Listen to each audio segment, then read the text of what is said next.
جس طرح میاں صاحب اب مریم نواز ہیں، اسی طرح میری بھی حنزہ تھی، اور میں نے پہلے بھی آپ سے اپیل کی تھی کہ حنزہ کے حوالے سے آپ کچھ نظر ثانی کریں۔ کھلونے سے گھر بنانے میں مگن اس معصوم کی تو دنیا ہی اجڑ گئی۔ نانی کے گھر رہتے حمدان اور نابیہ حنزہ کے بچے ہیں، جسے 2 فروری کو کراچی میں اردو وفاقی یونیورسٹی کے گیٹ پر بے رحم منی بس نے کچل دیا تھا۔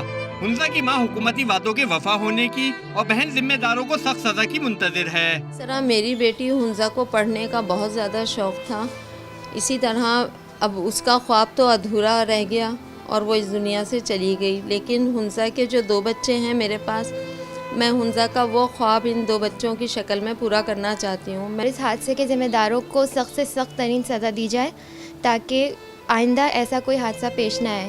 آج میری بہن تھی، کل کسی اور کی بہن یا بھائی بھی ہو سکتا ہے۔ حنزہ کی 7 سالہ بیٹی نابیہ ماں کی طرح ٹیچر اور 4 سالہ حمدان پاک فوج میں شامل ہو کر ملک کا نام روشن کرنا چاہتا ہے۔ میرا نام حمدان ہے، میں فوجی بننا چاہتا ہوں، اور میری ماما فوجی بنانا چاہتی تھی، اور میں ٹیچر بننا چاہتی ہوں، اور جب میری امی ٹیچر بننا چاہتی تھی وہ میں بننا چاہتی ہوں۔ ڈرائیور گرفتار اور حنزہ کا کیس عدالت میں زیر سماعت ہے۔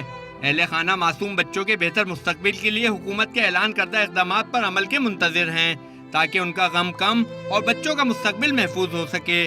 کیمرہ مین عارف معین کے ساتھ عاصم خان، ڈان نیوز کراچی۔